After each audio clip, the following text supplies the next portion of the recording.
Alkitab berkata, beriman berarti yakin sungguh-sungguh akan hal-hal yang diharapkan. Berarti mempunyai kepastian akan hal-hal yang tidak dilihat. Karena iman, maka kita yakin dan percaya bahwa alam semesta beserta segala isinya diciptakan oleh sabda Allah. Karena imannya, maka Allah berkenan kepada para tokoh-tokoh di dalam Alkitab. Karena imannya, Habel mempersembahkan korban yang lebih baik dari Kain dan diterima oleh Allah. Karena imannya, maka Henok tidak mati, melainkan diangkat dan dibawa kepada Allah. Tidak seorang pun dapat menemukan dia, sebab dia sudah diangkat oleh Allah. Dalam Alkitab tertulis bahwa sebelum Henok diangkat, ia menyenangkan hati Allah. Tanpa iman, tidak seorang pun dapat menyenangkan hati Allah. Sebab orang yang datang kepada Allah harus percaya bahwa Allah ada, dan Allah mengasihi orang yang mencarinya. Karena imannya, maka Nuh diberitahu oleh Allah tentang hal-hal yang akan terjadi kemudian, yang tidak dapat dilihat olehnya. Nuh mentaati Allah, sehingga ia membuat sebuah bahtera yang akan menyelamatkan dirinya bersama keluarganya. Dunia dihukum, sedangkan Nuh sendiri karena imannya dinyatakan oleh Allah sebagai orang yang baik. Karena imannya, Abraham pergi dari rumahnya menuju ke tanah yang Allah janjikan kepadanya. Karena imannya, Abraham memperoleh keturunan dari Sarah di masa tuanya. Karena imannya, Abraham mau mempersembahkan Ishak sebagai korban bagi Allah. Karena imannya, maka Musa meninggalkan Mesir tanpa rasa takut terhadap kemarahan raja. Musa pergi menuju tujuannya, seolah-olah ia sudah melihat Allah yang tidak kelihatan itu. Karena iman, maka orang-orang Israel dapat menyeberangi Laut Merah, seolah-olah mereka berjalan di atas tanah yang kering. Sedangkan orang-orang Mesir ditelan oleh laut itu ketika mereka mencoba menyeberang juga. Karena iman, orang-orang Israel mencoba membuat tembok-tembok kota Yeriko runtuh setelah mereka mengelilinginya selama 7 hari. Karena iman, pengikut Kristus rela untuk disiksa, dipenjara, bahkan dibunuh. Marilah kita selalu hidup berfokus kepada Yesus. Ia adalah pemimpin iman kita. Ia menyempurnakan iman kita. Ia telah menderita dan mati di kayu salib demi kita, umat yang disayanginya. Saya undang jemaat untuk berdiri. Kita akan menyanyikan nyanyian prosesi kita dari KJ 184. Yesus sayang padaku.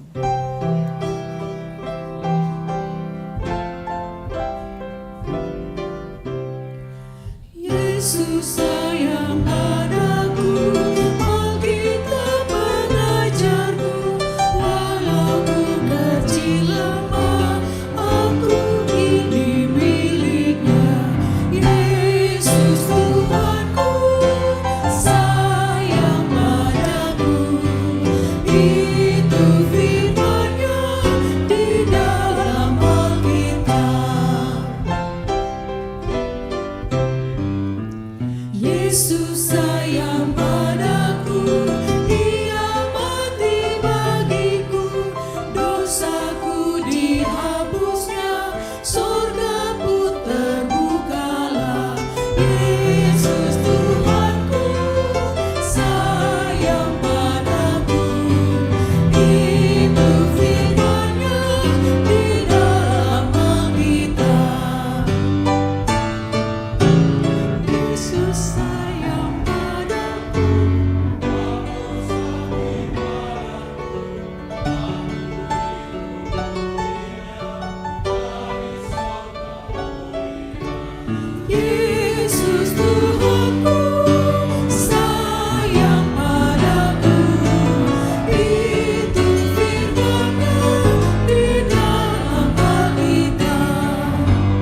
pertolongan kita datangnya dalam nama Tuhan yang menjadikan langit dan bumi.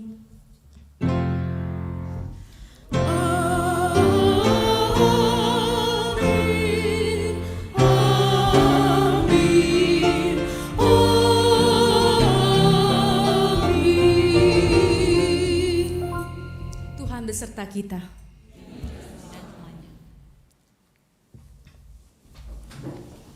Selamat pagi Bapak Ibu sekalian. Selamat pagi. Selamat pagi. Hari ini kita akan memulai bulan keluarga kita. Memang pada tahun-tahun yang lalu biasanya kita merayakan bulan keluarga itu di bulan Oktober. Tapi kita majukan di bulan September karena memang di Oktober itu ada juga event khusus yaitu perjamuan kudus sedunia.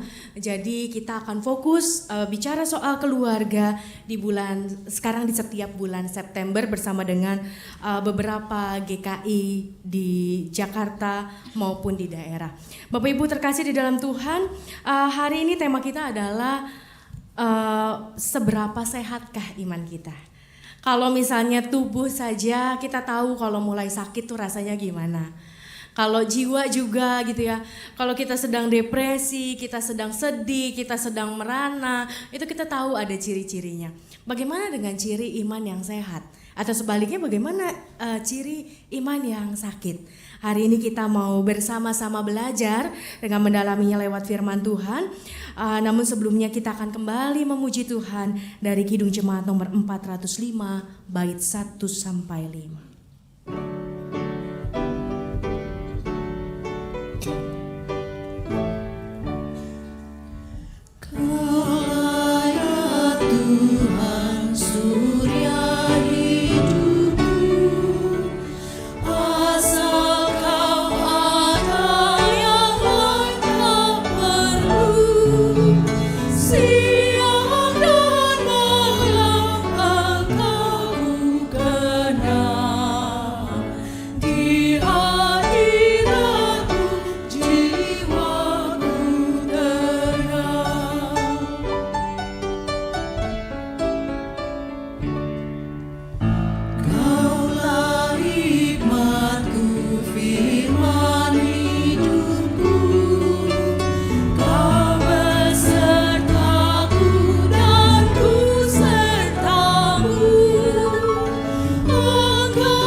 Bapak Ibu sekalian, kita masuk di dalam pengakuan dosa.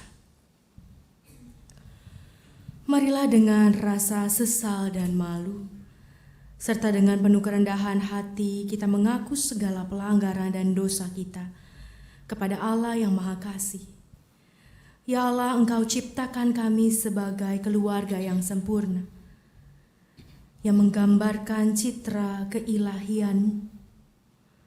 Akan tetapi kami justru merusak citra-Mu itu dengan pelanggaran dan dosa kami.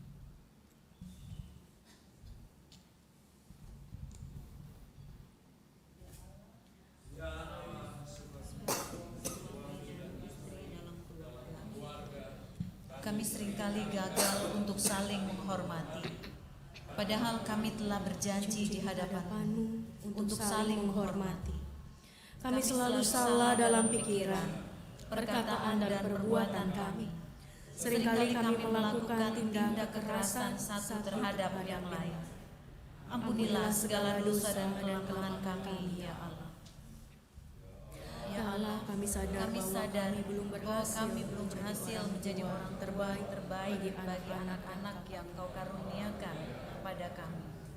Kami kerap kali lalai untuk mengajar dan membawa mereka semakin dekat dan taat kepadamu. Kami berharap besar bagi masa depan yang baik bagi mereka. Namun kami tidak setia untuk mendoakan mereka. Kami gagal untuk bersyukur bersama mereka setiap hari. Kami dipenuhi perasaan dan pikiran yang negatif, amarah, bahkan kekerasan terhadap mereka. Ampunilah segala dosa dan kelemahan kami, ya Allah. Ya Allah, kami seringkali tidak mendengarkan nasihat baik yang diberikan orang tua kami. Kami tidak mempedulikan suara kebenaran Tuhan melalui mereka. Kami kerap kali berbohong dan melakukan hal yang menyenangkan kami semata. Kami buta akan kebaikan dan tak peduli dengan hal-hal yang kehendaki untuk kami lakukan. Ampunilah segala dosa dan kelemahan kami, ya Allah. Sebagai sebuah keluarga, kami seringkali tidak bertanggung jawab untuk membangun kehidupan keluarga kami dalam kesetiaan dan ketaatan kepadamu. Kami mengabaikan berbagai tugas dan kewajiban pokok kami sebagai keluarga yang beriman kepadamu. Kami lebih taat kepada nafsu dan keinginan-keinginan kami, sehingga kami telah melawan kehendak-Mu dalam segala hal. Karena itu kami mohon kepadamu, ya Allah, kasihanilah kami, ampunilah segala dosa dan kesalahan kami. Dalam nama Tuhan Yesus Kristus kami memohon. Amin.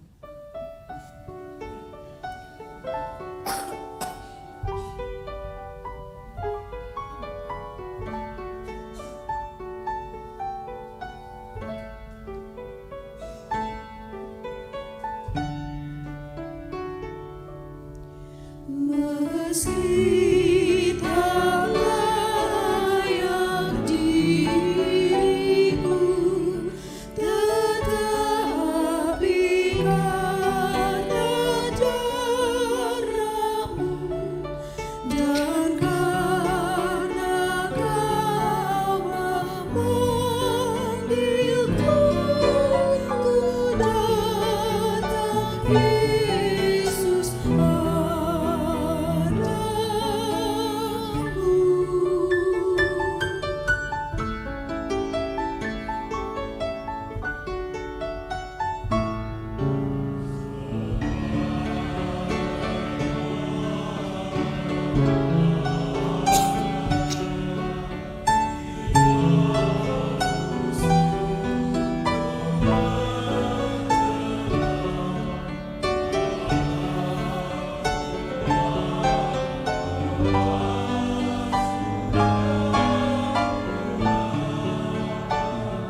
kita bersyukur untuk pengampunan dari Allah. Marilah kita mengingat hukum kasih yang diajarkan Yesus. Kasihilah Allah dengan segenap hatimu dan dengan segenap jiwamu dan dengan segenap akal budimu. Itulah hukum yang terutama dan yang pertama. Dan hukum yang kedua yang sama dengan itu ialah kasihilah sesamamu manusia seperti dirimu sendiri. Pada kedua hukum inilah tergantung seluruh hukum Taurat dan kitab para nabi. Salam kawanku, salam kawanku, salam, salam, damai Kristus besertamu, salam, salam, salam kawanku, salam kawanku, salam, salam, damai Kristus besertamu, salam, salam. Salam kawanku, salam kawanku, salam, salam, damai Kristus besertamu, salam, salam.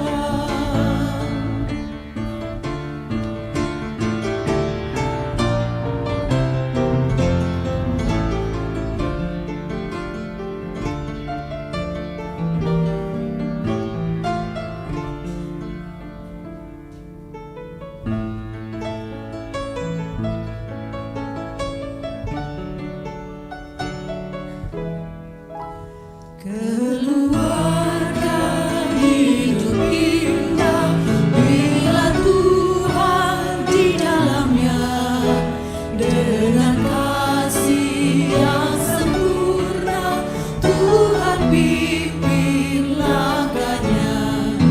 Terima kasih padamu Tuhan, Kau pimpin kami selamanya. Segala hormat, puji dan syukur kami panjatkan kepadamu.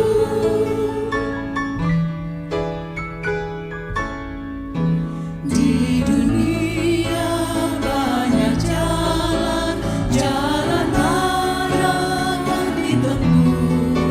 Jalan lurus hanya satu, jalan Tuhan itulah. Terima kasih padamu Tuhan, Kau pimpin kami selamanya. Segala hormat, puji dan syukur kami panjatkan kepadamu.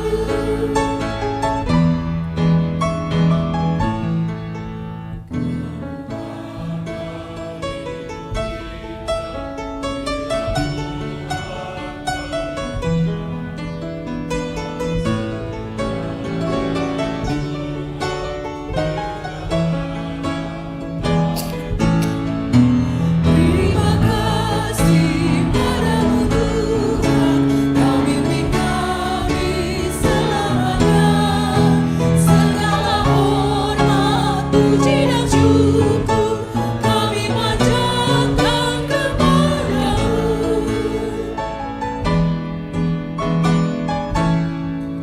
Ya Roh Kudus pimpin kami agar selalu bersamamu. Ajar kami, tolong kami mewujudkan kasih-Mu. Terima kasih padamu Tuhan, Kau pimpin kami selamanya. Segala hormat, puji dan syukur kami panjatkan kepadamu.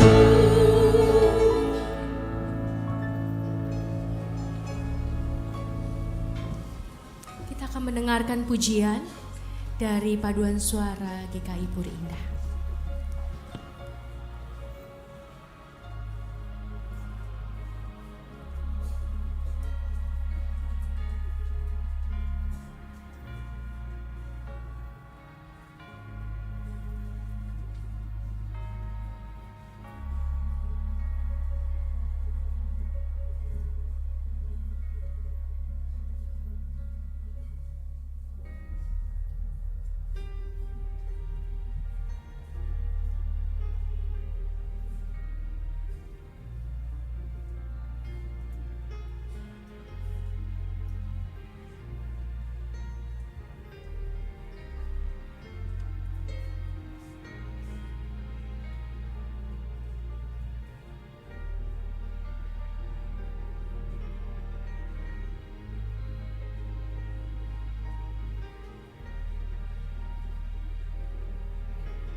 Mari Bapak Ibu sekalian kita berdoa. Sungguh kami bersyukur Tuhan, karena kami punya Allah yang hidup, Allah yang mengerti kehidupan kami, Allah yang senantiasa menaungi, memberkati, melindungi kehidupan kami, menguatkan kami, menarik kami ketika kami jatuh. Sudah sepatutnya kami bersyukur Tuhan untuk setiap berkat Tuhan dalam hidup kami. Dan bila hari ini kami juga bisa bersama-sama berada di rumah Tuhan, itu semua karena kasih yang besar daripada Engkau atas kami. Kami masih diberikan kesehatan, kekuatan, kemampuan, kerinduan untuk bisa hadir bersama-sama sebagai sebuah persekutuan, sebagai sebuah keluarga, menyembah, memuliakan Tuhan dan belajar kembali dari firman Tuhan. Mampukan kami Tuhan yang lemah ini, karena kami sesungguhnya tidak mampu mengenal isi hatimu, isi pikiranmu secara sempurna. Tapi kami mau belajar Tuhan, kami mau belajar mengenal isi dan hati dan pikiranmu. Jadi biarlah Roh Kudus-Mu lah yang memimpin kami, menuntun kami ke dalam terang kebenaran-Mu. Biarlah Roh Kudus-Mu lah yang memberikan kepada kami hikmat dan bijaksana, agar ketika kami mendengar firman-Mu, kami juga dimampukan untuk melakukannya hari demi hari. Terima kasih Tuhan Yesus, inilah doa kami di tengah keterbatasan kami sebagai manusia. Hanya di dalam nama Tuhan Yesus Kristus kami berdoa dan memohon. Amin.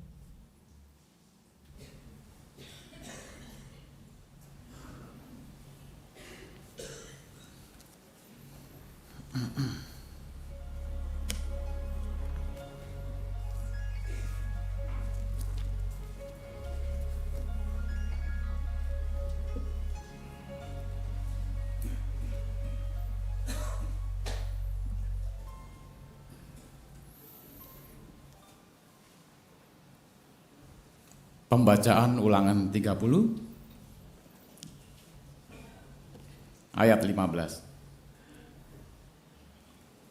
Ingatlah, aku mengharapkan kepadamu pada hari ini kehidupan dan keberuntungan, kematian dan kecelakaan, karena pada hari ini aku memerintahkan kepadamu untuk mengasihi Tuhan Allahmu dengan hidup menurut jalan yang ditunjukkannya dan berpegang pada perintah, ketetapan dan peraturannya, supaya engkau hidup dan bertambah banyak dan diberkati oleh Tuhan Allahmu di negeri kemana engkau masuk untuk mendudukinya.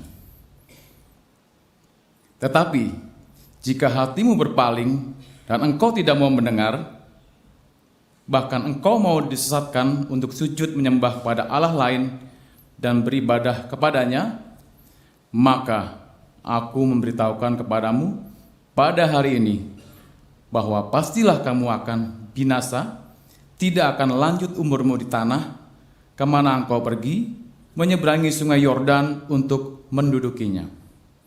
Aku memanggil langit dan bumi menjadi saksi terhadap kamu pada hari ini.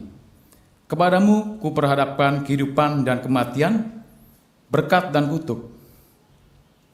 Pilihlah kehidupan, supaya engkau hidup, baik engkau maupun keturunanmu, dengan mengasihi Tuhan Allahmu, mendengarkan suaranya dan berpaut padanya. Sebab hal itu berarti hidupmu dan lanjut umurmu untuk tinggal di tanah yang dijanjikan Tuhan dengan sumpah kepada nenek moyangmu, yakni kepada Abraham, Ishak, dan Yakub, untuk memberikannya kepada mereka. Demikianlah firman Tuhan.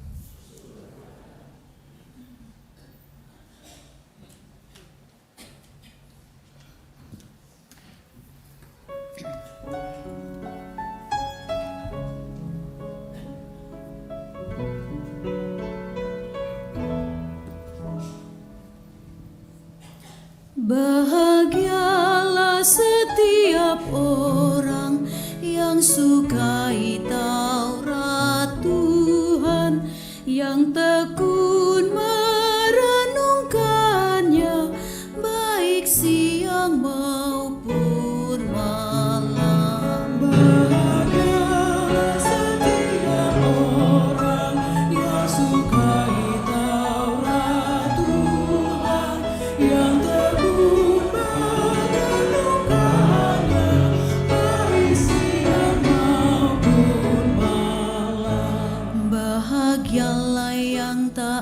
mengikuti nasihatnya orang-orang fasik, tak berdiri di jalan pendosa, menghindari pencemooh.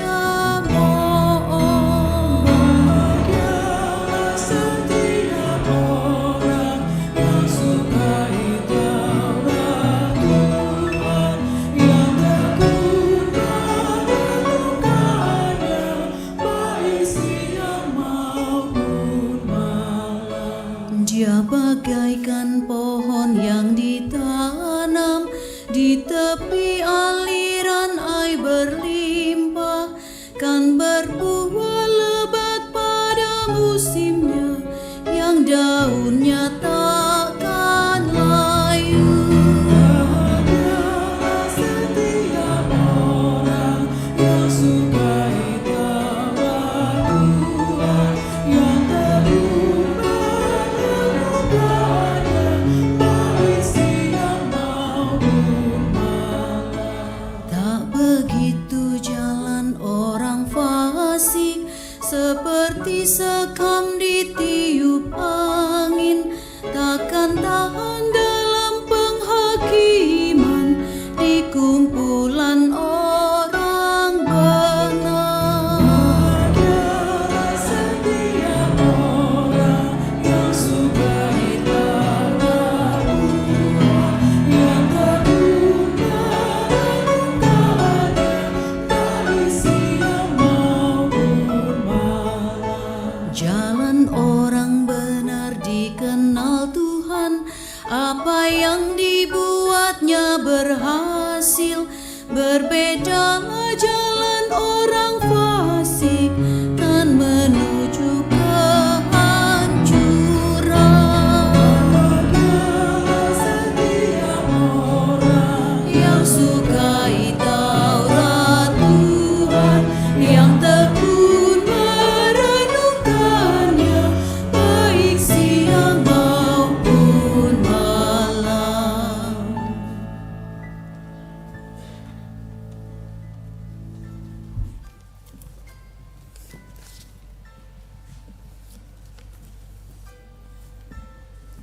Pembacaan Filemon ayat 21. Dengan percaya kepada ketaatanmu, kutuliskan ini kepadamu. Aku tahu lebih daripada permintaanku ini akan kau lakukan. Demikianlah firman Tuhan.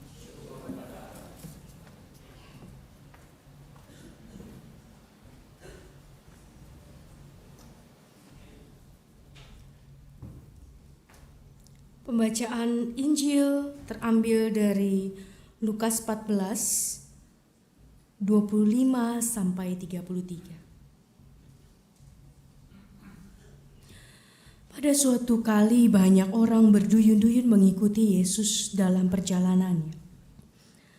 Sambil berpaling ia berkata kepada mereka, "Jikalau seorang datang kepadaku dan ia tidak membenci bapaknya, ibunya, istrinya, anak-anaknya, saudara-saudaranya laki-laki atau perempuan, bahkan nyawanya sendiri, ia tidak dapat menjadi muridku. Barang siapa tidak memikul salibnya dan mengikut aku, ia tidak dapat menjadi muridku. Sebab siapakah di antara kamu yang kalau mau mendirikan sebuah menara tidak duduk dahulu membuat anggaran biayanya, kalau cukup uangnya untuk menyelesaikan pekerjaan itu? Supaya jikalau ia sudah meletakkan dasarnya dan tidak dapat menyelesaikannya, jangan-jangan semua orang yang melihatnya mengejek dia. Sambil berkata orang itu mulai mendirikan, tetapi ia tidak sanggup menyelesaikannya. Atau raja manakah yang kalau mau pergi berperang melawan raja lain tidak duduk dahulu untuk mempertimbangkan apakah dengan 10.000 orang ia sanggup menghadapi lawan yang mendatanginya dengan 20.000 orang? Jikalau tidak, ia akan mengirim utusan selama musuh itu masih jauh untuk menanyakan syarat-syarat pendamaian. Demikian pula lah tiap-tiap orang di antara kamu yang tidak melepaskan dirinya dari segala miliknya tidak dapat menjadi muridku. Demikianlah Injil Yesus Kristus. Berbahagialah mereka yang mendengarkan firman Allah dan memeliharanya. Haleluya. Haleluya, haleluya, haleluya.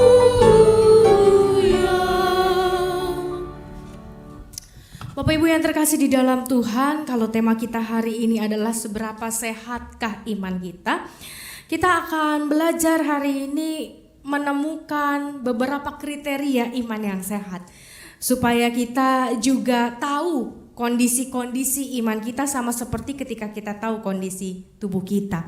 Bapak Ibu yang terkasih, kalau dibilang tanda orang sehat dengan tanda orang sakit pasti ada.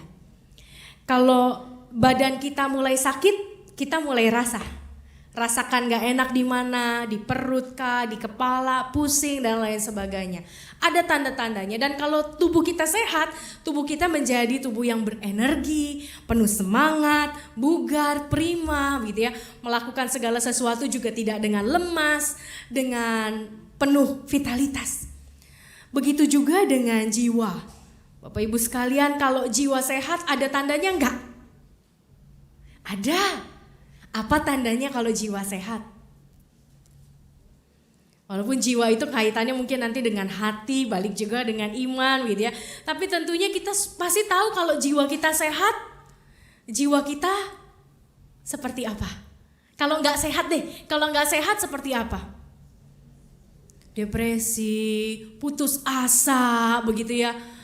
Lalu kalau Bapak Ibu sekalian dari bulan Januari sampai bulan ini kita masih mengikuti sidang kopi sianida begitu ya. Banyak orang kemudian mengatakan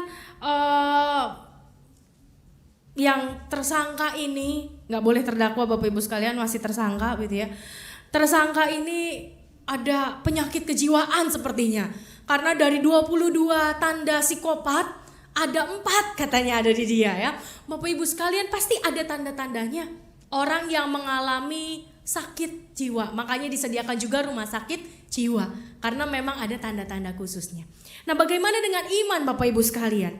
Kadang-kadang kita lebih mudah untuk mengenali sakit jasmani, sakit badan, sama sakit jiwa ketimbang sakit iman. Betul ya Bapak Ibu sekalian. Dan kadang-kadang kita juga gak sadar kalau kita sedang sakit, jangan-jangan imannya. Imannya lagi lemah, imannya lagi kena pilek Bapak Ibu sekalian ya. Karena ada seringkali tanda-tandanya tapi tidak kita sadari. Bahkan kita menganggap itu mah biasa. Nah Bapak Ibu yang terkasih di dalam Tuhan, kalau kita mau melihat dari firman Tuhan, ada beberapa bagian hari ini yang akan kita tekankan bersama. Apa sih tandanya iman yang sehat itu? Karena bagaimanapun kalau dari surat Ibrani, Bapak Ibu sekalian, dikatakan kan iman itu dasar dari segala sesuatu. Iman itu adalah dasar dari segala sesuatu. Jadi sebetulnya kalau iman kita sehat, harusnya jiwa kita sehat, pikiran kita sehat, jasmani kita juga sehat. Karena iman itu kaitannya ke semua hal. Gak bisa kita memisahkan masalah iman sendiri, jasmani sendiri, gak bisa. Kita gak bisa memisahkan antara masalah pikiran, masalah rohani dengan masalah duniawi, gak bisa. Iman itu pasti merembet kemana-mana. Bahkan di sebuah penelitian, satu penelitian dilakukan oleh para dokter. Saya nggak tahu di Indonesia sudah pernah belum melakukan penelitian ini para dokter. Tapi di Amerika 97% dokter sepakat bahwa ada hubungan antara iman yang sehat dengan tubuh yang sehat. Bayangin loh Bapak Ibu sekalian. 97%. Padahal Amerika itu bisa dikatakan negara yang sangat rasional. Negara yang sangat menjunjung tinggi yang namanya rasionalitas. Tapi 97% dokter di Amerika Sepakat bahwa ada hubungan antara iman yang sehat, iman yang kuat dengan tubuh yang sehat, dengan tubuh yang kuat. Jadi Bapak Ibu sekalian, apa sih cirinya sesungguhnya? Kita mau buka kembali firman Tuhan, Alkitab kita, mari kita buka bersama. Ulangan 30 ayat 19. Ulangan 30 ayat 19. Kita baca bersama-sama satu ayat ini.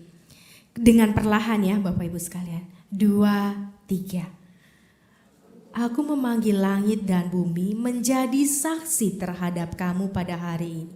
Kepadamu kuperhadapkan kehidupan dan kematian, berkat dan kutuk. Pilihlah kehidupan supaya engkau hidup, baik engkau maupun keturunanmu. Tanda pertama iman kita adalah sehat adalah ketika kita memilih kehidupan. Apa maksudnya Bapak Ibu sekalian ketika kita memilih kehidupan? Tentu dari setiap kita berpikir, memilih kehidupan artinya ya kita memilih kehidupan di rumah Bapa nanti, bukan kematian. Kita memilih kehidupan yang baik di dunia kita saat ini. Bapak Ibu sekalian, memilih kehidupan itu ternyata bukan sekedar hidup ketika kita bernafas, ketika kita bergerak. Memilih kehidupan adalah sesungguhnya memilih yang Tuhan mau. Karena bagaimanapun yang Tuhan mau adalah kehidupan buat kita. Jadi kalau dikatakan salah satu ciri iman yang sehat adalah memilih kehidupan, maka yang perlu kita cari tahu di dalam kehidupan kita sekarang adalah apa yang Tuhan mau supaya hidup kita sungguh baik adanya seperti yang Tuhan mau. Kehidupan bukan semata-mata soal nanti di rumah Bapa, tapi kehidupan, kesehatan kita, Tuhan mau kita memelihara kesehatan seperti apa. Tuhan mau kita punya keseimbangan antara bekerja, istirahat, olahraga, makan. Tuhan mau kita menjaganya. Tuhan mau kita menjaga setiap makanan yang masuk ke dalam tubuh kita. Walaupun kalau di dalam firman Tuhan ada bagian yang mengatakan bukan soal apa yang masuk tapi apa yang keluar. Tapi Bapak Ibu sekalian itu soal perkataan bukan soal makanan. Kalau kita setiap makan enggak berpikir bahwa Tuhan mau enggak saya makan ini, nanti kita kan tubuhnya enggak sehat. Bapak Ibu sekalian. Ketika kita mau makan, ketika kita mau mempersiapkan makan siang, makan pagi, makan malam, kita bertanya sama Tuhan, Tuhan mau nggak saya makan ini? Ini baik nggak buat kesehatan saya? Biasanya kita udah langsung bersyukur aja karena udah ada di atas meja makan ya.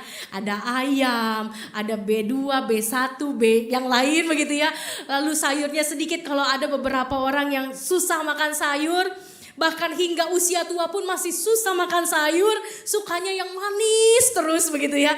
Nanti gula diabetesnya naik gitu ya, kolesterol naik. Kita pernah gak bertanya, bukan hanya sekedar bilang ini kan berkat Tuhan harus disyukuri dengan dimakan. Anak bawa kue gitu kan, anak bawa apa kalau yang oma-oma udah gak masak banyak misalnya dimasakin anak, dibawain anak. Ini kan anak yang bawa kalau gak dimakan sayang, kesian gitu ya. Padahal sebetulnya gak seharusnya kita makan, andai pun kita makan harus diukur begitu kan. Bukan hanya kita yang usianya sudah lanjut, kita yang masih muda pun, saya yang masih muda pun harus mengukur makan. Kalau enggak sakit. Benar ya Bapak Ibu? Itu hal yang sederhana. Kita bertanya Tuhan, apa yang Tuhan mau untuk saya bisa memelihara kesehatan saya? Itulah kehidupan. Kehidupan yang seperti apa yang Tuhan inginkan ketika saya makan. Kehidupan yang seperti apa yang Tuhan inginkan ketika saya berolahraga. Aduh males banget mau olahraga, mau jalan, mau lari, mau ngeregangin badan. Males banget gitu ya. Tapi Tuhan mau kita juga mengolah tubuh kita. Tuhan mau juga kita mengolah pikiran kita. Sehingga kita juga perlu menjaga kesehatan jiwa kita seperti yang Tuhan mau. Karena kalau sekedar menjaga kesehatan jiwa seperti yang manusia mau tentu kan beda. Tapi kalau yang Tuhan mau biasanya memelihara kesehatan jiwa juga dengan cara membaca firman Tuhan. Bukan sekedar membaca buku novel. atau membaca atau refreshing atau dengan traveling. Tapi juga mencari Tuhan, itu juga cara mencari kesehatan jiwa yang membawa kehidupan.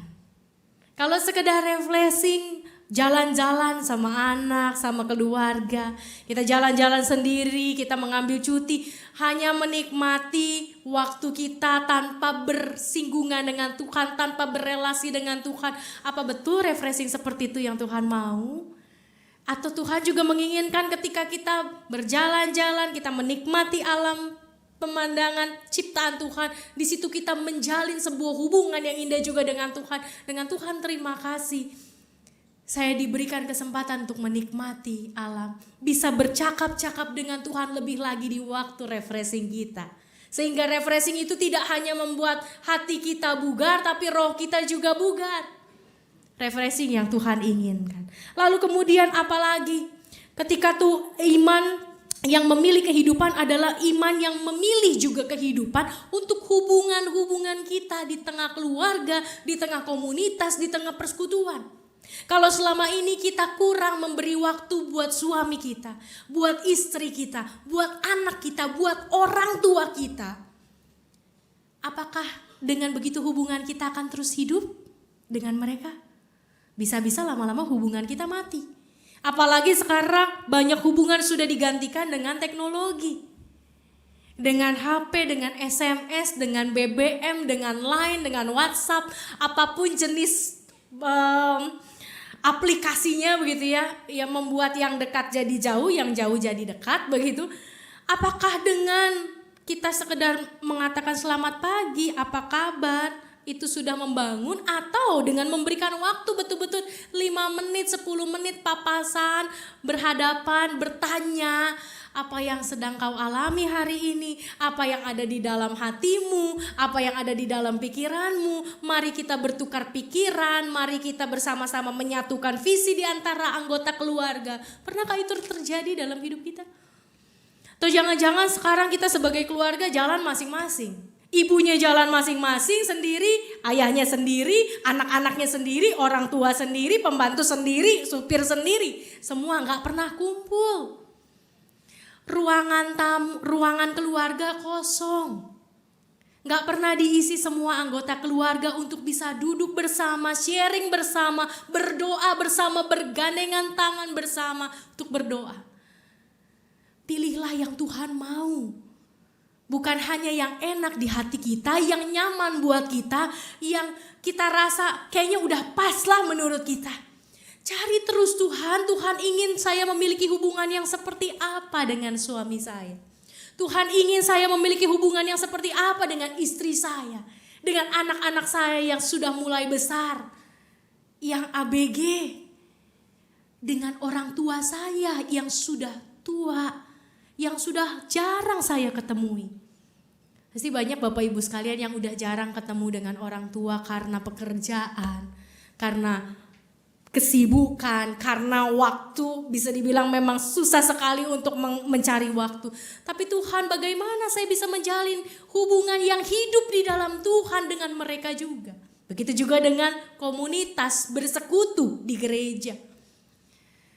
Iman yang sehat membuat kita mampu memilih kehidupan, hubungan yang hidup dengan sesama. Enggak cuma duduk, enggak kenal kiri kanan langsung pulang. Itu jemaat modern begitu Bapak Ibu sekalian. Untungnya kita udah jemaat yang cukup lama ya. 30 tahun lebih kita bersama. Banyak yang sudah kenal, bahkan sudah seperti keluarga sendiri gitu ya. Tapi di jemaat-jemaat modern yang isinya banyak orang-orang muda yang baru begitu. Jadi ibadah benar-benar cuma duduk sebentar gitu ya. Pulang udah nggak lihat kiri kanan. Salaman juga karena pintunya banyak. Orang mau lewat pintu mana aja yang nggak ada pendetanya, nggak usah salaman, nggak usah antri, nggak apa-apa. Tuk langsung keluar. Bapak Ibu sekalian, bagaimana kita menjaga apa yang Tuhan mau supaya kehidupan kita dengan sesama anggota jemaat di dalam persekutuan ini bisa terus hidup. Hidup artinya terus bergerak, terus maju. Bukan hanya stagnan, diam. Jadi Bapak Ibu sekalian, ciri iman yang sehat yang pertama adalah memilih kehidupan. memilih untuk terus maju buat tubuh kita, buat pikiran kita, buat jiwa kita, bahkan untuk hubungan dengan sesama kita, dengan keluarga kita, dengan siapapun. Sehingga hidup kita menjadi hidup yang terus berbuah. Hidup artinya terus berkembang, terus berbuah, terus menghasilkan. Yang kedua, kita melihat dari bacaan kita Lukas 14. Lukas 14 ayat 26, saya akan membacakan kembali buat kita semua. Lukas 14 ayat 26. Jikalau seorang datang kepadaku dan ia tidak membenci bapaknya, ibunya, istrinya, anak-anaknya, saudara-saudaranya laki-laki atau perempuan, bahkan nyawanya sendiri, ia tidak dapat menjadi muridku. Bapak Ibu, kembali pasti kita sudah tahu sebenarnya kurang lebih apa yang dimaksudkan dari ayat ini. Ayat ini bukan berarti kita harus membenci orang-orang yang kita kasihi. Tapi bagaimana mengasihi Tuhan lebih dari mengasihi mereka. Ini yang menjadi tantangannya. Dan di dalam setiap percakapan pernikahan, bahkan mungkin di dalam setiap khotbah pernikahan, saya selalu bertanya kepada calon pasangan, calon suami istri, mampu gak kamu mencintai Tuhan lebih dari mencintai istrimu? Mampu gak kamu mencintai Tuhan lebih dari mencintai suamimu? Mampu gak kamu mencintai Tuhan lebih dari mencintai anakmu? Itu persoalannya. Bukan karena Tuhan ingin kita membenci dan kemudian memutuskan hubungan dengan orang-orang yang kita kasihi dan mengasihi kita. Tapi menempatkan Tuhan, mencintai Tuhan lebih dari orang-orang yang ada di sekeliling kita, itu tidak mudah. Apa manfaatnya mencintai Tuhan lebih dari mencintai orang-orang yang ada di sekeliling kita? Ketika kita mengasihi Tuhan, mencintai Tuhan lebih dari apapun, lebih dari siapapun, kita tidak akan pernah merasakan kecewa. Bapak Ibu sekalian, banyak orang-orang memilih untuk mengasihi orang lain, mencintai orang, manusia, dan akhirnya kecewa karena kasihnya tidak dibalas seperti yang diinginkannya. Itu pertama. Lalu kedua, Bapak Ibu sekalian, ini juga yang biasanya saya ingatkan kepada calon-calon pengantin, termasuk pada diri saya sendiri. Ketika saya mengasihi Tuhan lebih dari mengasihi suami saya, maka ketika suatu saat Tuhan memanggil suami saya tidak kehilangan arah.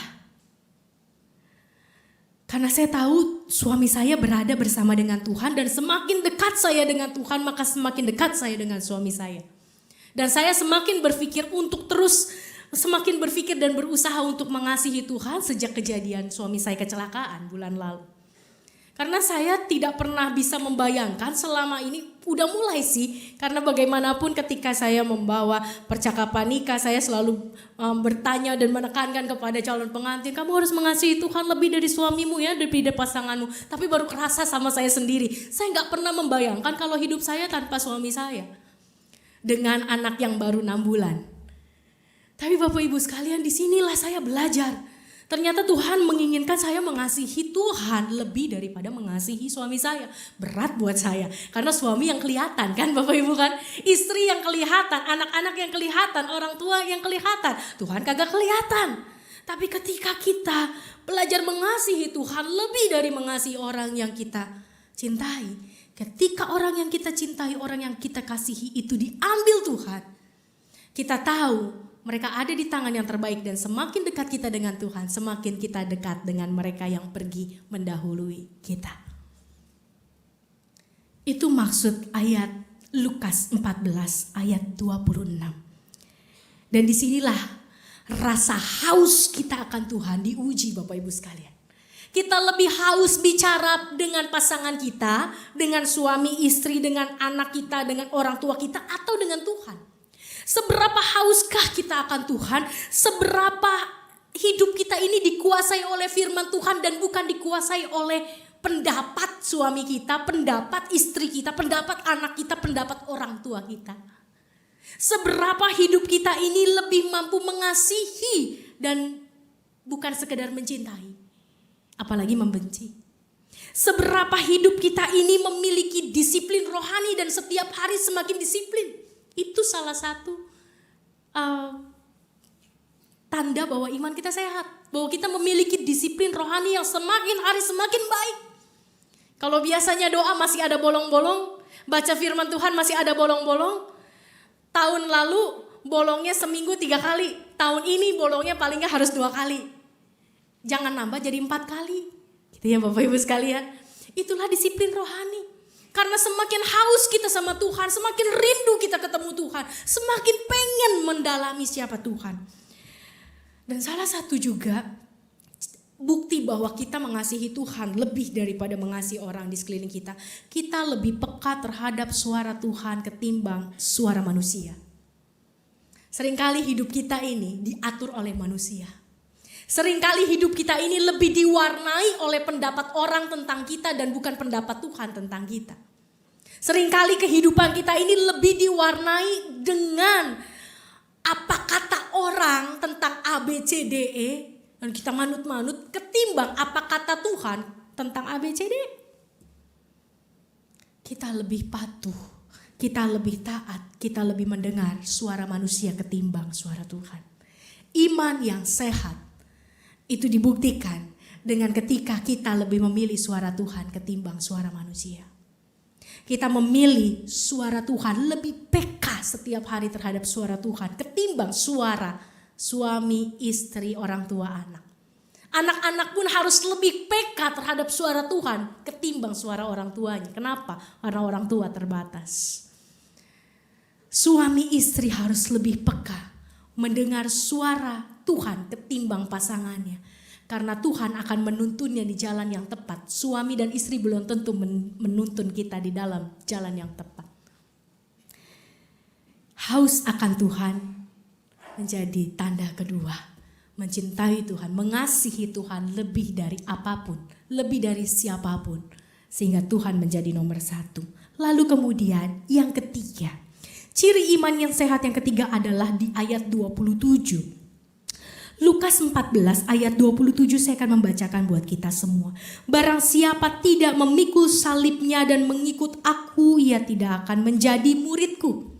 Bapak Ibu yang terkasih di dalam Tuhan, bukan berarti kita harus kembali berdarah-darah seperti Yesus. Kita harus membawa salib yang berat dari kayu yang belum diasah seperti Yesus. Kita harus memakai mahkota duri seperti Yesus. Enggak. Salib Yesus tidak dimulai dari ketika ia memanggul salib ke atas bukit Golgota. Salib Yesus sudah dimulai dari sejak dia mengasihi manusia. Jadi Bapak Ibu sekalian, iman yang sehat adalah iman yang membuat kita memiliki sikap hati yang tepat dalam memikul salib apapun bentuk salibnya. Karena salib Yesus juga adalah penolakan kita, pengkhianatan kita, itu salibnya sampai sekarang masih ditanggung sama dia. Termasuk juga ketika kita membenci Tuhan karena hal-hal yang kita alami. Mungkin kita bilang, saya gak pernah benci sama Tuhan, ya agak sedikit kesel dan kecewa sih pernah. Tapi gak pernah benci. Bapak Ibu sekalian, ketika kita mulai kesel, ketika kita mulai kecewa sama Tuhan, di situ kita sedang tidak percaya sama Tuhan, kita sedang tidak beriman sebetulnya sama Tuhan. Karena imanlah yang memampukan kita untuk melihat hal-hal baik walaupun itu belum nampak di mata kita. Iman yang mampu membuat kita merespon hal yang tepat ketika kita memikul salib. Ketika kita ditolak, apa respon yang tepat? Apakah kita kembali, oh ya udah saya ditolak, ya udah saya tolak balik. Emang lu doang yang bisa nolak gitu ya. Kadang-kadang kita manusia begitu. Bapak Ibu sekalian, Yesus enggak, ketika dia ditolak, dia merangkul orang-orang yang menolaknya. Dia mencoba untuk mengajar orang-orang yang menolaknya. Dia mendoakan orang-orang yang menolaknya. Itu responnya. Bukan soal seberapa besar salibnya, tapi respon. Begitu juga dengan kita. Yesus merespon dengan sangat indah, dengan sangat bijak setiap salib yang harus dipikulnya. Dan salibnya adalah hal-hal yang memang bukan harus dipikul karena kesalahannya, tapi karena kesalahan kita. Begitu juga kita, seringkali kita harus memikul hal-hal yang bukan karena kesalahan kita, itu salib kita. Tapi respon kita jangan marah. Ini kan bukan salah saya. Dan mulai mencari kesalahan orang lain. Ini kan bukan urusan saya. Kenapa jadi saya yang harus ngurusin? Banyak sekali di dunia pelayanan juga kita berkata demikian. Ini kan bukan bidang saya. Kenapa harus saya yang jadi ngurusin? Kenapa harus saya yang jadi kerja? Di dalam kepanitiaan, di dalam manapun. Dan kita mulai mencari orang lain untuk kita salahkan, untuk kita jadikan kambing hitam. Padahal ketika Yesus menerima salib itu, dia menerima walaupun dengan tentunya tidak ringan, tapi dia menerima dengan penuh ketaatan. Dan dia menjalankannya, itulah yang membuat ia menjadi berkat. Dan itu juga yang bisa membuat kita menjadi berkat. Ketika kita mendapatkan salib, kita tidak mengeluh, kita tidak menyalahkan orang lain, tapi kita memacu diri kita, mendorong diri kita untuk tetap melakukannya. Karena gak ada yang salah untuk melakukan hal-hal yang baru, hal-hal yang baik, walaupun kita tidak fasih, walaupun kita tidak mampu. Karena lewat itu kita belajar. Lalu kemudian dari bacaan Filemon, Bapak Ibu sekalian, Filemon 1 ayat 1 sampai 21 sebetulnya mengingatkan kita tentang satu hal. Bahwa iman yang sehat adalah iman yang siap mengasihi Allah. Itu bicara tentang bagaimana Paulus berbicara pada Filemon. Dia punya teman yang bernama Onesimus. Dia ingin Onesimus itu menerima budaknya bukan karena dipaksa, tapi karena berbelas kasih, karena Allah mengasihi para budak. Ada hubungan antara Paulus dengan budaknya. Tapi karena Paulus berada di dalam penjara, dia berharap budaknya bisa tinggal, bisa hidup bersama dengan Onesimus. Tolong terimalah dia walaupun dia adalah seorang budak. Terimalah dia dengan penuh cinta kasih dari Tuhan. Iman yang sehat adalah iman yang mampu mengasihi Allah dan manusia dengan kerelaan dan bukan dengan paksaan. Siapapun dia, siapapun mereka. Jadi Bapak Ibu sekalian, paling gak dari 3 bacaan kita hari ini, kita menemukan 4 ciri iman yang sehat. Iman yang sehat yang pertama adalah, apa Bapak Ibu sekalian? Memilih hidup. Bagaimana supaya kita bisa memilih hidup, bukan sekedar hidup bernafas bergerak, tapi memilih kehidupan yang Tuhan pilihkan buat kita. Memilih kehidupan yang Tuhan inginkan buat kita. Memilih kehidupan yang Tuhan kehendaki buat kita. Setiap hari kita bertanya, apakah ini baik buat saya? Di dalam segala hal. Dalam segi kesehatan, dalam segi pikiran, dalam segi jiwa, nonton, ini baik gak buat saya Tuhan? Bukan hanya kita bertanya kepada anak-anak, bertanya pada orang tuanya, atau kita bertanya pada teman, ini bagus gak sih? Tapi kita tanya sama Tuhan, ini bagus gak buat kita? Dalam hubungan dengan keluarga, biarlah hubungan di antara keluarga kita juga semakin hidup, semakin terbangun. Bertanyalah, mengenallah, menggalilah, mendengarlah. Setiap orang yang ada, Tuhan karuniakan sebagai anggota keluarga dan persekutuan bagi kita. Yang kedua, iman yang sehat adalah iman yang mampu membuat kita mengasihi Tuhan lebih dari apapun juga, lebih dari siapapun juga.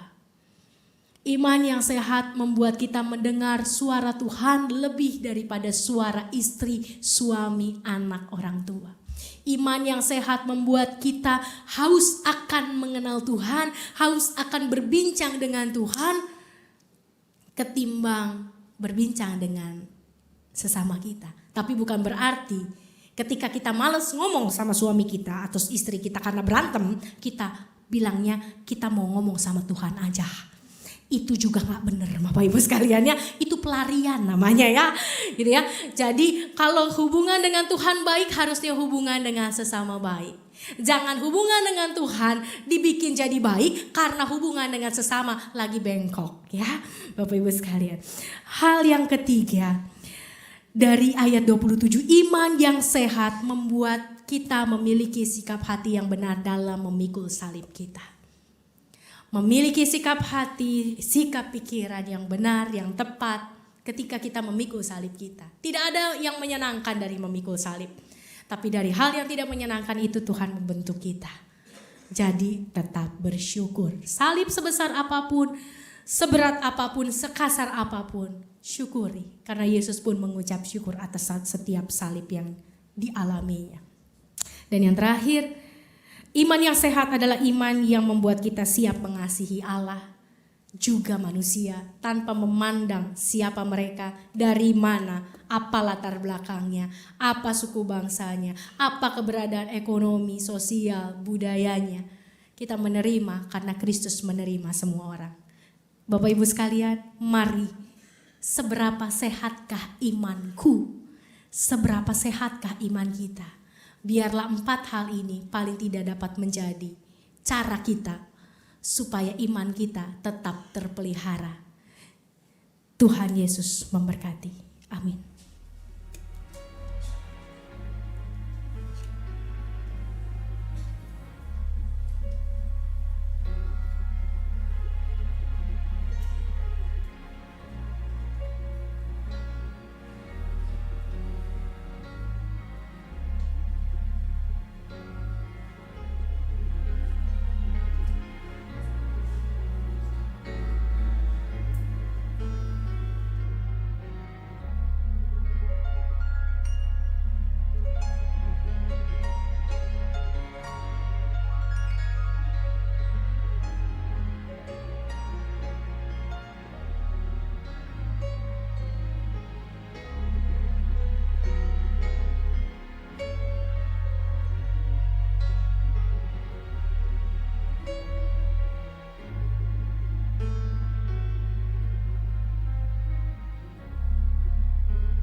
Jemaat diundang berdiri.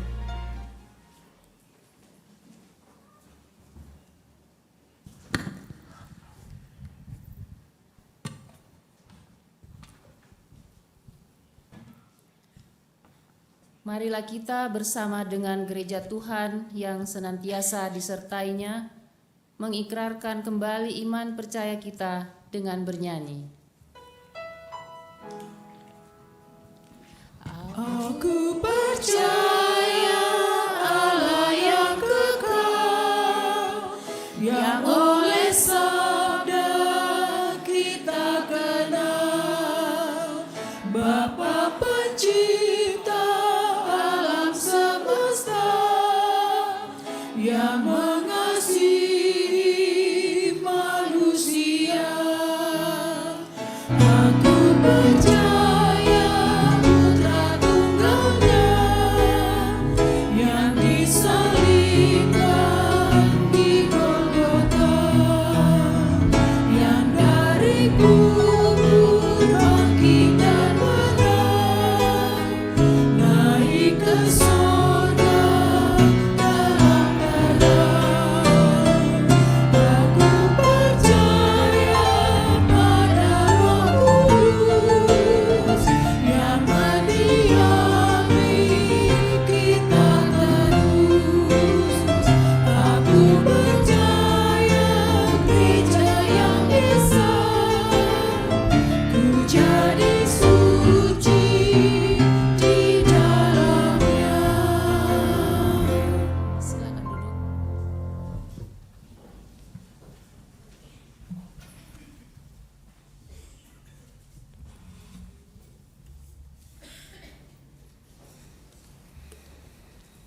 Mari kita berdoa.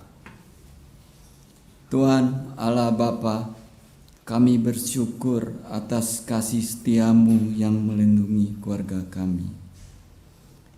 Terima kasih kalau kami sudah dipercayakan untuk menjadi seorang suami dan ayah bagi anak-anak kami. Karena mereka adalah titipan yang terindah dari-Mu. Kami mohon agar diberi kebijaksanaan dalam mendidik dan membina anak-anak kami, agar mereka dapat hidup di dalam Tuhan. Tuhan Yesus, ampuni kami, jikalau tanpa sadar melalui perkataan dan perbuatan telah melukai hati istri dan anak-anak kami.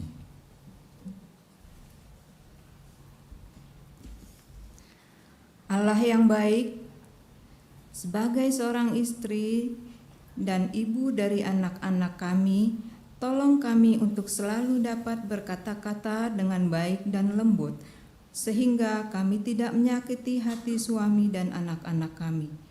Sebagai orang tua, kami masih sering mengkhawatirkan masa depan anak-anak kami.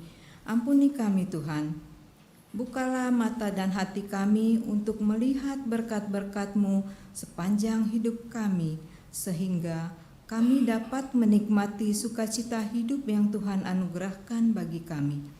Kami berdoa juga buat orang tua kami yang kami kasihi, sekalipun mereka sudah lanjut usia dan tubuh sudah mulai lemah di dalam keterbatasannya. Tolonglah mereka untuk tetap bersemangat di dalam menjalani hidup ini dan selalu berserah kepada Tuhan.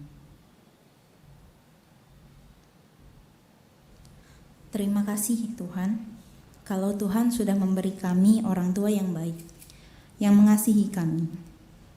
Ampuni kami ya Tuhan, karena sebagai anak, kami sering tidak taat dan sering melawan orang tua kami. Kami sering berjalan sesuka hati kami sendiri. Berikan hati kepada kami, agar kami senantiasa taat dan mematuhi perintah orang tua kami. Jauhkan kami dari tindakan-tindakan buruk yang mungkin dapat melukai hati orang tua kami. Tuntun kami ya Tuhan untuk berjalan dalam kebenaran, berjalan dalam jalan Tuhan, dan mempersiapkan masa depan kami dalam pimpinan Tuhan. Dengarkanlah doa kami ya Tuhan.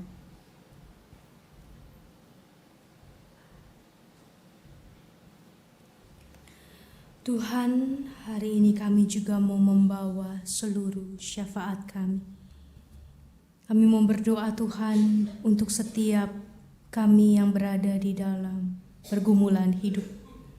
Apapun bentuk pergumulan hidup yang kami hadapi sebagai pribadi, sebagai keluarga, sebagai bagian dari persekutuan jemaat. Kiranya Engkau yang menolong kami, kuatkanlah iman kami, sehingga kami tidak goyah dan kami terus hidup di dalam pengharapan kepada Tuhan, bahwa Engkau akan senantiasa membuat segala sesuatu indah pada waktunya. Dan biarlah Engkau juga yang terus menolong kami melewati hari demi hari yang tidak mudah, sehingga kami juga tetap bisa melewatinya dengan ucapan syukur, karena sukacita dari Tuhan menjadi milik kami. Kami berdoa Tuhan untuk setiap saudara-saudara kami yang sedang sakit, untuk jemaat ataupun simpatisan, buat setiap para lanjut usia. Tuhan berkati, kuatkan iman setiap mereka, sehingga mereka juga dapat melalui susah payah di tengah kehidupan, menghadapi setiap kelemahan tubuh, tidak dengan bersungut-sungut, tapi tetap memandang Tuhan sebagai sumber kekuatan mereka. Sehingga di hari tua, di dalam sakit, di dalam kelemahan sekalipun, nama Tuhan terus dimuliakan. Kami berdoa untuk pengurus badan-badan pelayanan yang sedang menjalankan program kerja tahun 2016-2017. Untuk setiap program kiranya Tuhan Kau memberkati setiap saudara-saudara kami yang menyusunnya menjadi sebuah acara yang baik, karena ada Tuhan yang baik di tengah acara itu. Kami juga berdoa Tuhan secara khusus untuk program The Journey Badan Pelayanan Pemuda yang akan dilaksanakan pada tanggal 8 sampai 12 September di Semarang dan Salatiga. Kiranya Engkau yang mau menolong setiap persiapan yang sudah dibuat oleh saudara-saudara pemuda kami. Kiranya Engkau juga yang memberkati mereka, Engkau juga yang melindungi mereka sepanjang perjalanan. Dan biarlah setiap hal yang mereka lakukan, mereka layankan di sana, sungguh membawa berkat bukan hanya bagi setiap rekan-rekan pemuda kami, tapi juga setiap orang yang dikunjungi mendapat cinta kasih Tuhan lewat keberadaan badan pemuda kami. Kami berdoa juga Tuhan untuk proses perurusan IMB GKI Kafling Polri. Kiranya Engkau yang mau menolong setiap proses yang harus kami jalankan. Biarlah setiap kami juga memiliki kepekaan terhadap lingkungan terutama Tuhan, tapi bukan karena kami ingin memiliki izin, tapi karena kami ingin mengasihi mereka dan terus mengenalkan siapa Allah yang besar itu kepada mereka.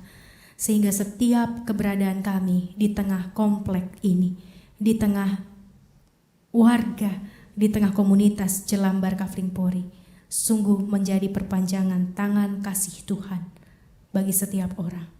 Kami berdoa untuk pemerintah negara kami, untuk presiden dan segenap jajaran menteri. Engkau berkati mereka dengan hati yang takut akan Tuhan. Engkau berkati mereka dengan keputusan-keputusan yang berhikmat, yang bijak, yang membawa perubahan ke arah yang lebih baik. Kuatkan hati mereka Tuhan, di tengah tekanan politik, permainan politik, apapun yang menjadi godaan bagi mereka dan menjadi tekanan, biarlah mereka tetap kuat untuk menjunjung apa yang benar di hadapan Tuhan. Terima kasih Tuhan Yesus, begitu banyak doa yang ingin kami sampaikan, begitu banyak harapan dalam hati kami, tapi jadilah kehendak-Mu, bukan kehendak kami. Kami mengangkat seluruh doa yang jauh dari sempurna ini hanya ke dalam tangan Tuhan Yesus Kristus, penebus penolong kami yang telah mengajar kami berdoa bersama.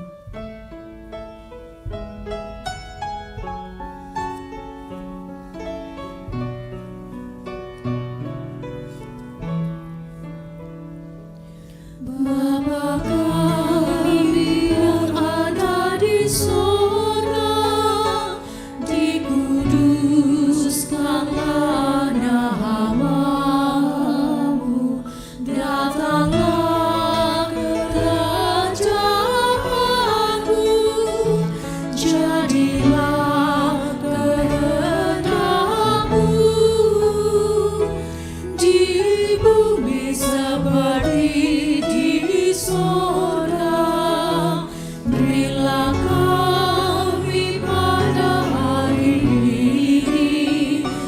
makanan kami yang secukupnya, dan ampuni kesalahan kami seperti kami mengampuni yang lain, dan jauhkan kami dari pencobaan, lepaskanlah kami dari yang jahat. Sebab Engkau yang punya kerajaan, serta kuasa dan kemuliaan sampai selama-lamanya.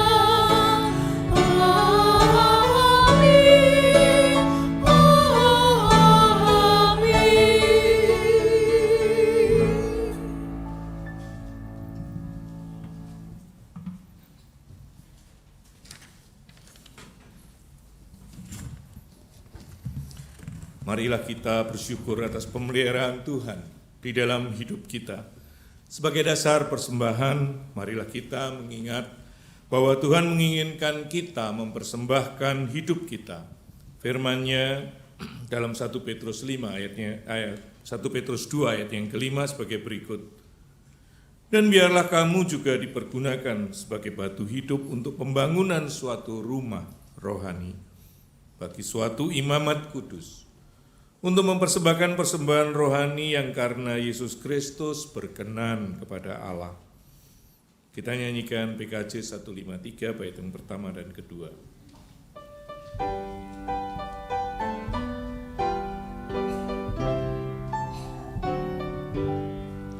Pakailah seluruh hidupmu dalam ladang dunia, ia parta dan talentamu pergunakan baginya. Berkat Tuhan tersedia bagi orang yang meminta, Dia tahu yang kau butuhkan, kini dan selamanya.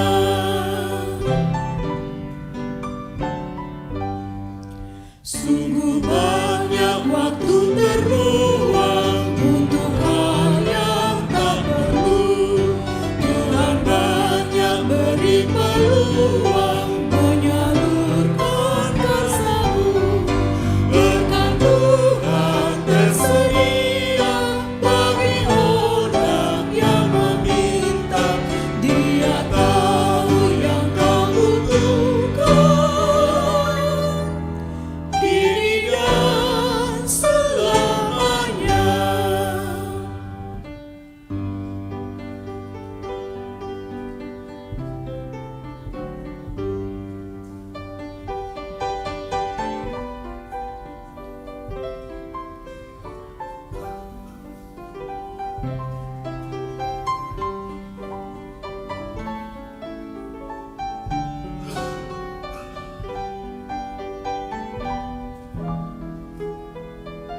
Kami undang umat untuk berdiri, mari kita nyanyikan bait yang ketiga.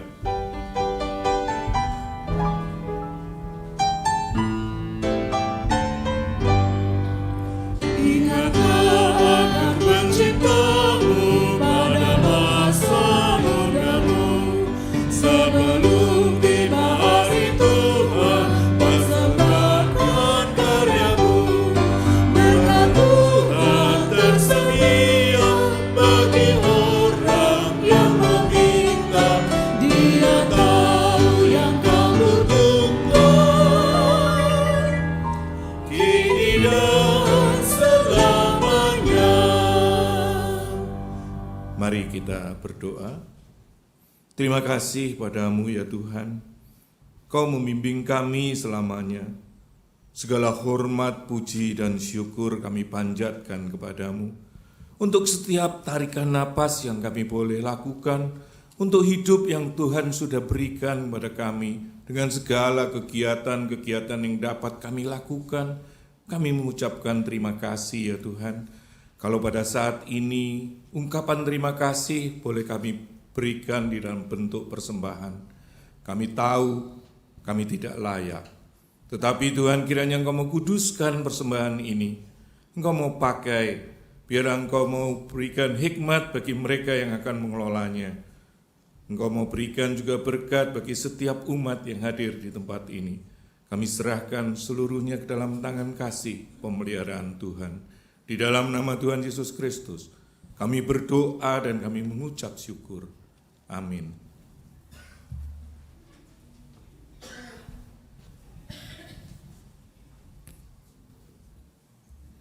Saudara-saudara, sebab itu kamu harus bertekun dalam iman, tetap teguh dan tidak bergoncang, dan jangan mau digeser dari pengharapan Injil yang telah kamu dengar dan yang telah dikabarkan di seluruh alam di bawah langit.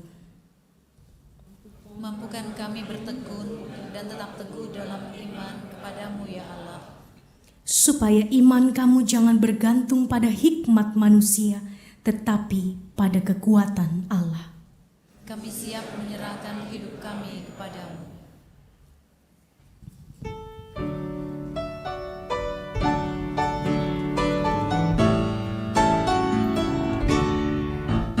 Inilah rumah kami, rumah yang damai dan senang.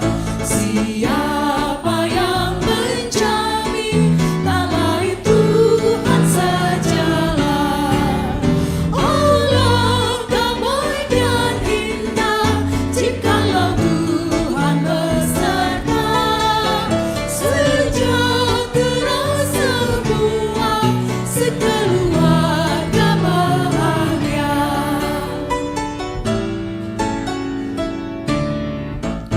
Betapalah mesranya ayah dan ibu contohnya. Semua anak-anak ikut teladan indahnya. Allah damai dan indah, jikalau Tuhan beserta.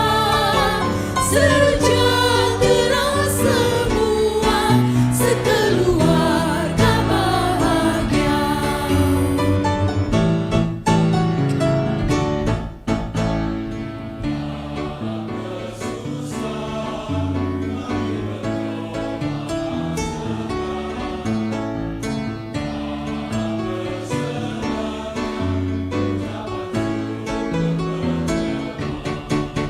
Allah damai dan indah, jikalau Tuhan beserta.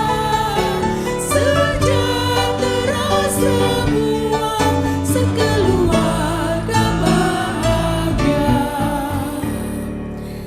Bapak Ibu yang terkasih di dalam Tuhan, ingatlah paling tidak 4 ciri iman yang sehat. Pada hari ini kita belajar iman yang terus membawa kehidupan yang menurut Allah, membawa kasih kepada Allah lebih besar lagi, merespon secara tepat ketika kita memikul salib yang Tuhan izinkan, dan iman yang sanggup menerima siapapun dengan cinta kasih Allah. Mari Bapak Ibu sekalian, sehatkanlah terus iman kita setiap hari, olahlah terus, obati ketika sakit, dan tingkatkan terus kualitas kesehatan iman kita. Arahkanlah hatimu kepada Tuhan. Kami mengarahkan hati kami kepada Tuhan. Jadilah saksi Kristus. Terpujilah Tuhan. Mari kita pergi dengan membawa berkat Tuhan. Tuhan memberkatimu dengan iman yang meneguhkan kehadirannya dalam seluruh pencarian dalam hidupmu. Tuhan memberkatimu dengan pengharapan agar engkau mampu melihat karyanya dalam seluruh perjalanan hidupmu. Tuhan memberkatimu dengan kasih supaya engkau membaginya di tengah keluargamu. Amin.